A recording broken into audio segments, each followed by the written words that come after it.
Hi, everybody. Clark Tanner from Thrive Physical Therapy and Wellness in Richmond, Virginia. And this is Strive to Thrive, your weekly podcast designed to help improve your health, increase your success level, and help you thrive in life. My name is Cody I'm a Thrive Physical Therapist, and today we'll be talking a little bit about how to motivate yourself to perform well during an event that you may have chosen in the future. Right. So I think a lot of people struggle with this going forward, or at least have a hard time to figure out how to start, whether that be picking your event or figuring out a training program necessary. And then once you finally got that established, then how do I stick to it for the long term? Because a lot of these endurance events that people choose require a lot of commitment and a lot of training to lead up to that, like 12 weeks in advance at times. Right? So it's just finding that process. So I was going to ask you a little bit about that. So Clark, as you may know, is an endurance athlete, competitive cyclist for quite a few years. So I'd like him to kind of allude on how he got started and how some of the barriers that you faced. Yeah. So first off, I think one, you have to consider why do you want to do it, right? Why do you want to do it in the first place? Like it's an enjoyable thing to have something where you can find out about yourself in. Okay, so I think there's a lot of really good reasons to get involved in something athletic. For me, I like physical things, but I also like to put myself in challenging situations where it's something that you really have to work hard to accomplish for a variety of reasons. But for my reason, one of my favorite reasons for it, I think maybe it matters, is that you get the satisfaction of giving hard effort on something, like trying very, very hard. I like that feeling. I like the way that I like having to have a program. I like having to have a routine. I like having a reason to push myself hard. And I like the feeling of being exhausted at the end of it, or feeling like I worked hard for something. And I think there's a lot of really good reasons to kind of get yourself in that situation.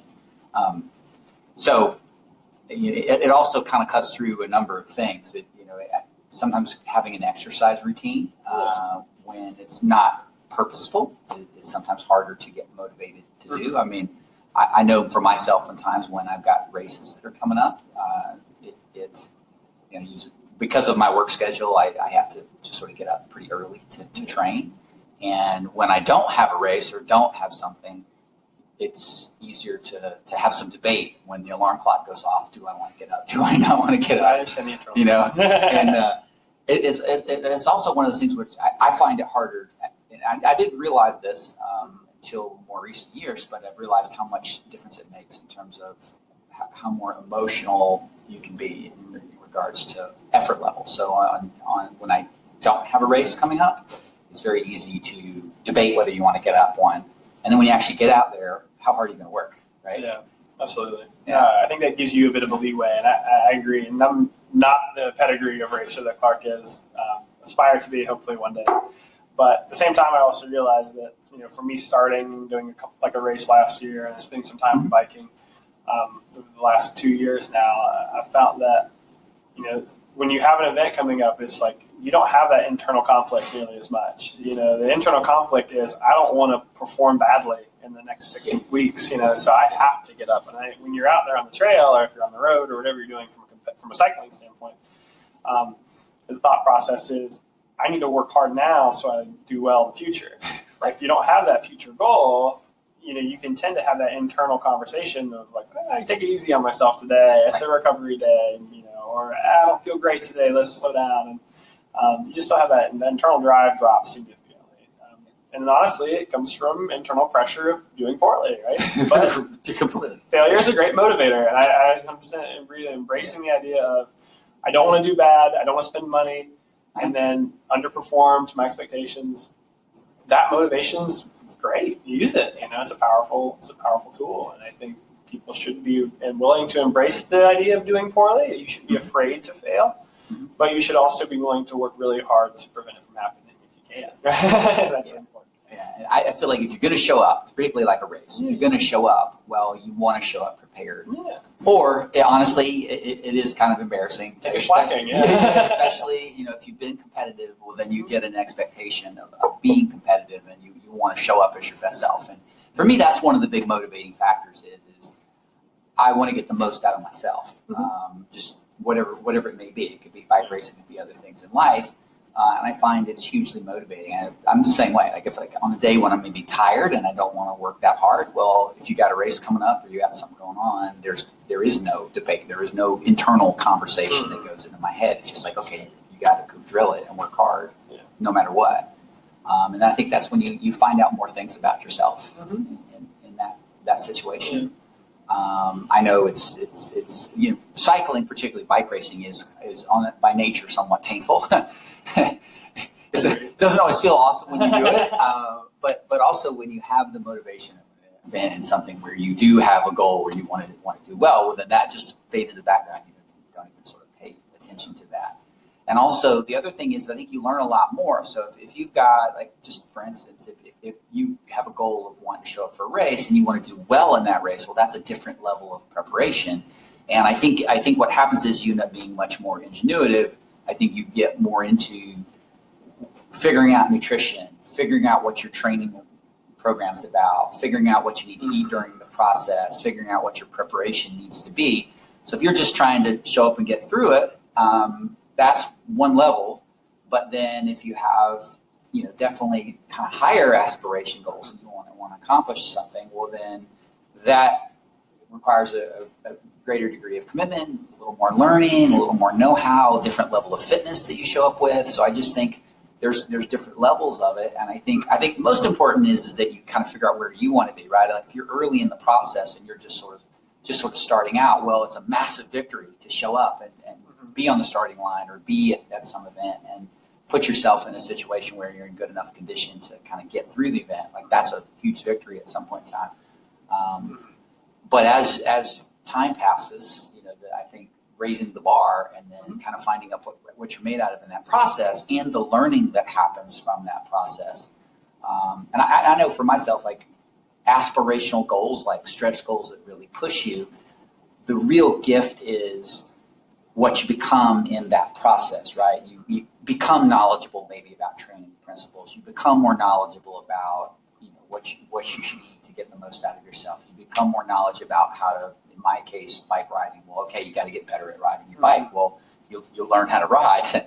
So there's a whole bunch of things that is really cool, that the gift of the real gift and the real blessing and all the things that you get is really the process and finding out about your discipline, like showing up day in and day out, like anything you want to accomplish really, without getting too soapboxy, I guess, is anything you want to accomplish. And it doesn't matter what it is, whether it's family goals, whether it's professional goals, whatever it is, every bit of that's going to take effort. I mean, all of it does. And it all takes learning things. It all takes a strategy. There's this cognitive process, and there's just physical. When the rubber hits the road, you have to commit to it. You got to work on it, right? You got to work at it day in and day out. After it's not fun. Well, it takes depth. It pushes you to a level of, at a recreational level, sports can be, or training, or performance can be, whatever it needs to be. Right? So whatever you deem it's perceivable. And when you're starting, perception is usually lighter than what the reality is. And I found that myself, right? From writing with people who are much, much stronger than I am. You tend to feel like I'm doing pretty well at this, because your normative comparison to myself, right? It's like I'm getting better, a little bit better each day. Like I'm doing really well. And then the reality hits and you ride with somebody who's been doing this for years and has been very competent, and they go to that depth of training, they go to that depth of performance where they do focus on their nutrition and they do focus on what they ate the night before the ride and how they slept that night, and they work on their morning routine that preps their body for the upcoming ride. It's like, holy cow, like this, you see the difference in training from a performance standpoint where I want to do well and competitive, and someone who just rides for fun or performs for fun. Not that either of those are wrong. Wherever you are on that scale, that's perfectly fine. It's just if you're looking to perform at a higher level, the depth you have to go in to get the most out of what you do becomes more and more significant. You have to be more knowledgeable, and it has to be more strategic, and it has to build on itself, right? Like as you gain and you get better at something, well, then you have to continue to challenge yourself and figure out, okay, what's the next thing I need to know, or what's the other skill I need to have, or what do I need to keep developing? Okay, I'm maybe decent, at this, but this is what needs focus now. Nutrition. And that's where life goes. I mean, that's really what kind of life is. Everything. everything's that way. Yeah. This is just a big metaphor. We're talking about sports. We're talking about like endurance. And we're talking about racing and different things. But really, we're really just talking about principles of life and what is your strategy? What do you want to accomplish? What do you want to get there? It's like being able to figure out what those things are and what level do you want to play at. So get me started. So let's say I'm new. I've decided I want to pick up running. My friends all run 5Ks and halves. Sure. And I'm just new to the idea of that. I want to be involved. Let's say it's my first week of commitment. How do I get started? What are some tips that you'd give somebody who wants to start getting motivated to perform at a level of competitive? Sure. Well, I mean, first off is to figure out what it is, what goal, like what goal would that be? Like it could be, okay, I want to run a 5K. Yeah. Good idea to just at first figure out, okay, what distance do I want? 5K could be fine. And then you have to pick out, if you haven't run at all, well, that's probably going to take a little bit of time. So you have to figure out something that's sort of a reasonable time frame and a reasonable expectation. Like for easy math, okay, let's say you're going to do one in 6 months. That's probably pretty reasonable. And then the next part from that would be to figure out, okay, what do you need to do in terms of what kind of conditioning do you need? What do you need to do to get your body in a place where it's going to be able to handle it? In our world, with the physical therapy world, that you need a certain amount of mobility and strength and a certain amount of body function to work to be able to really take up a running program in particular. Shoes are a good thing to figure out. So what equipment do you need? To a further podcast.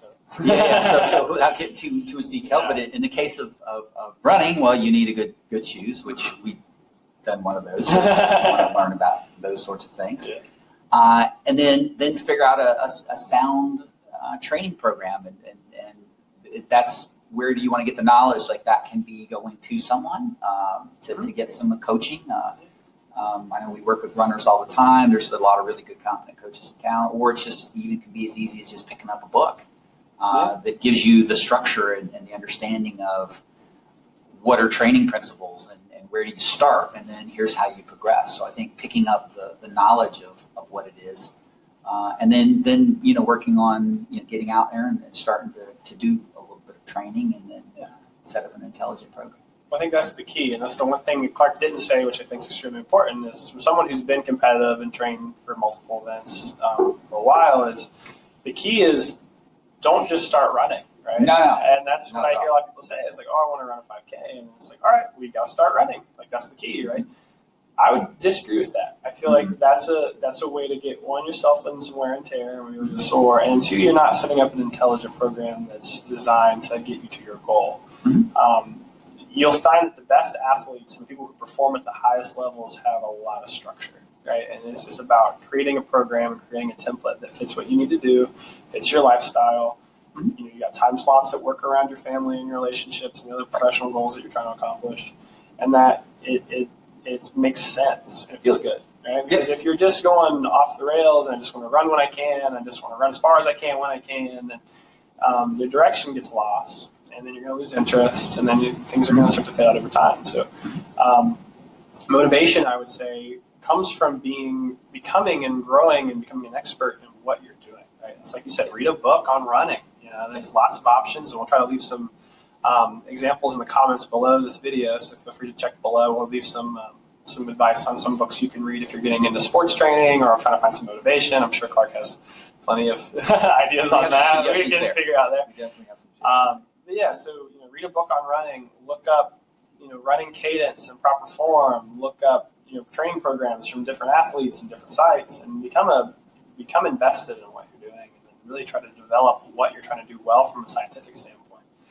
And then that process itself becomes kind of engrossing, where it's like, ooh, I can really manipulate how I feel, manipulate the variables of my program to find out what I want to do. That can be very motivating itself, just because it's like, this is my structure, this is my principle, this is what I want to do. Following someone else's plan or your own, and then seeing how you fare with it. And figuring out where your starting place is, right? Yeah. Like what's going on with your body. Are you mobile? Do you have strength? Do you have the necessary foundational principles for whatever that sport might be? And it's different depending on what goal and what sport we're talking about. But you have to figure out what that baseline level is, and then kind of work from there. That's great. Yeah. So just a quick recap on kind of what we're discussing today. The whole point of today has been discussing how do I stay motivated when we're trying to get to a performance standpoint or a competition that's coming up in the future. And I think the big takeaway is simply, really get engrossed in the process of developing a program that fits you, that feels really good, that you resonate well with, and that you can kind of get behind and stick to and call your own. And then secondly, I think just, surrounding yourself with people and finding ways to keep driving yourself forward. And then, as Clarke alluded to, having that event, coming up in your mind and making that kind of fear of failure, that fear of not performing well, motivate you to a point to where it's not so hard to get out of bed early at 5 a.m. and do what you got to do, or it becomes easier to put hours in as things get stressful and things like that, because that I'm just going to pay off for you in the end.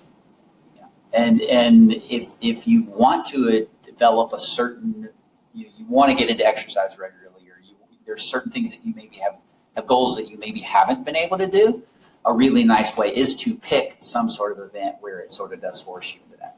So use it as motivation. Yeah. Use it as motivation, to kind of move you towards creating the habits that you want. That's awesome. All right, guys. We appreciate you listening in. This has been your Strive to Thrive podcast. If you have any comments about any events that you're training for coming up in the future, please feel free to leave those below. And then if you've done anything, or if there's any training programs that you like to use, there's lots of avenues out there, whether it be other sources, whether it be on the internet or books or fitness groups that you may use or clubs that kind of help motivate you to do things. Please leave a comment, share that kind of stuff. We love to hear from local organizations in Richmond, Virginia. But we also hear from anything that you guys are using. That way you can help someone else get directed toward the right path and hopefully get ready to perform at their next event. So we appreciate you guys for listening. Hopefully look for some more content coming up in the next few weeks. Thanks a lot for listening, guys. Take care. Bye.